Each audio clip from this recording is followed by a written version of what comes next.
Hello ko po sa inyo. Ito tay, ano ko lang din muna. Bigay ko lang din muna siguro po ito. Hi guys! Panibagong araw at panibagong reaction video na naman po tayo ngayon. Ayan, happy Sunday po sa inyong lahat and mag-ingat po kayo palagi kung saan man kayo naruroon. And once again, welcome back muli sa ating channel. So yun na nga po guys, no? Tulad ng kasabihan na pag binato ka raw ng bato, batuhin mo rin ng tinapay. So tulad ng ginawa ni Papa Joms ngayon, na sa dami-daming mga issue ang dumating sa kanya, nananatili pa rin siyang tahimik at nananatili pa rin siyang mabuti sa kanyang kapwa.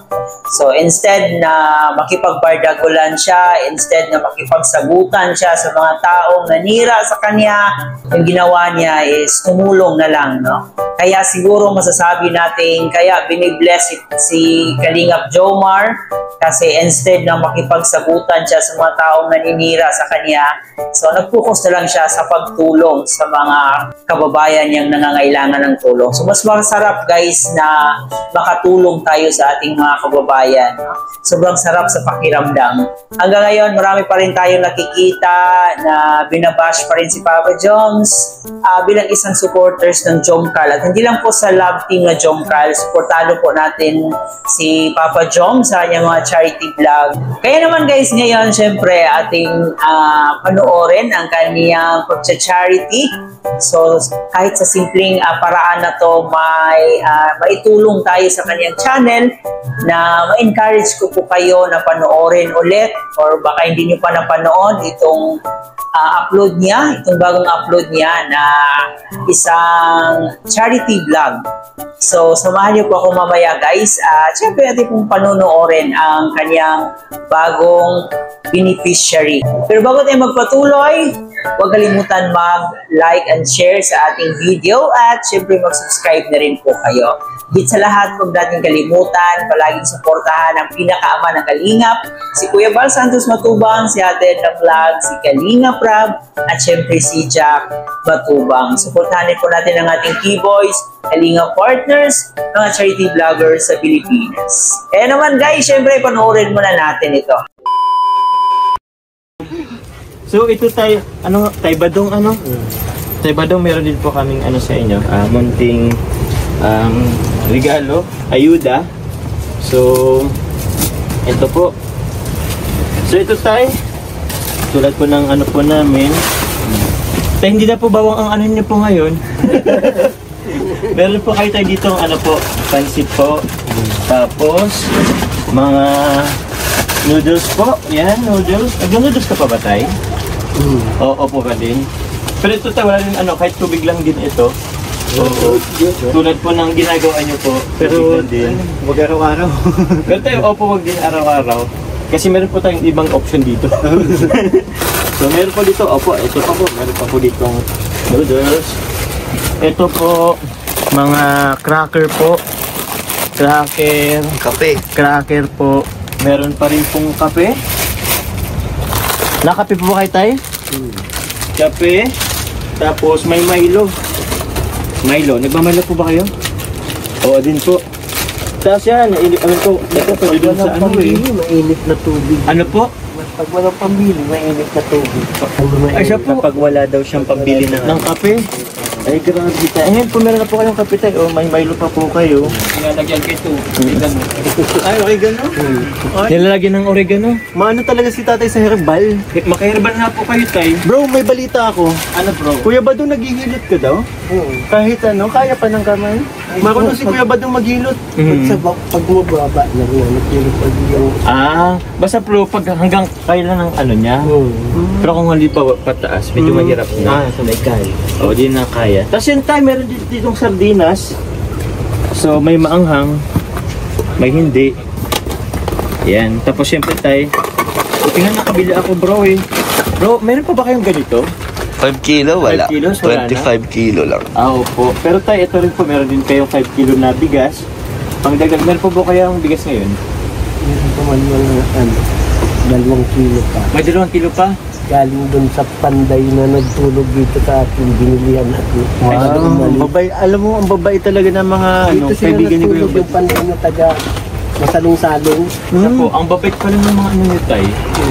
So, Sabi nga ni Ian, habang naglalakad kami, kinukuha namin tong box. Mabait na tao nga daw talaga. Kaya ano, ang daming tumutulong sa kanya. Siya, kahit opo.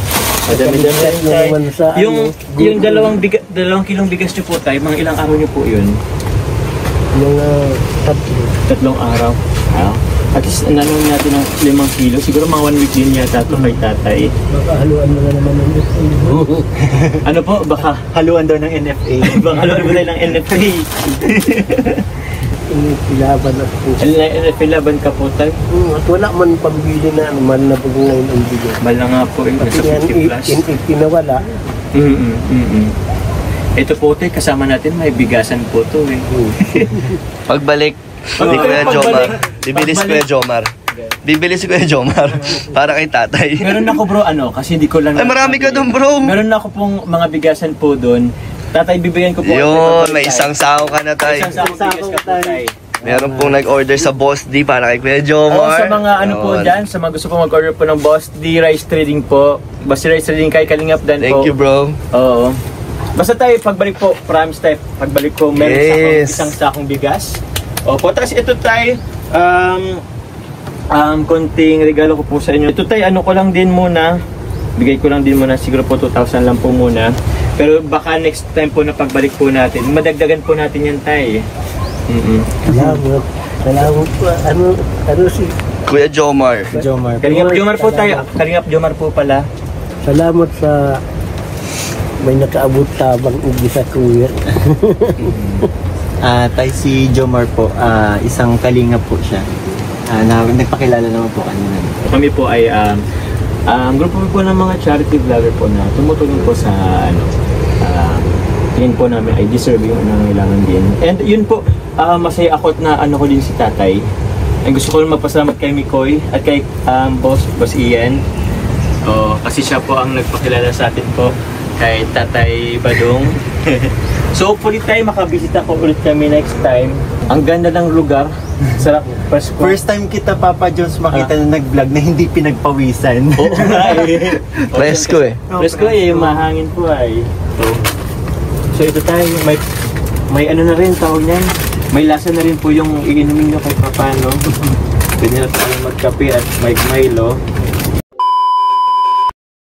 So yun na nga po guys, no, nakakaawa ang kalagayan ni tatay and buti na lang may nakascout sa kanya at buti na lang talaga nandito si Papa Joms na nakapagbigay ng groceries, no, kahit papano hindi na siya mamumblema kung saan siya ipangbili ng bigas, di ba? Kasi meron ng bigas, meron ng mga dilata, noodles, malaking tulong po yon para sa kanya. Kaya dapat talaga nating mag-ipon kasi hindi natin alam ang yung pwedeng mangyari sa atin. So tulad ni tatay, di ba?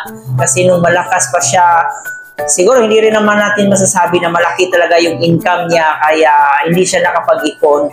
Pero dapat isipin natin na hanggang malakas pa tayo, dapat talaga at importante talaga na may savings tayo para dumating man tayo sa point na hindi na kayang makapagtrabaho, at least meron tayong konting naipon.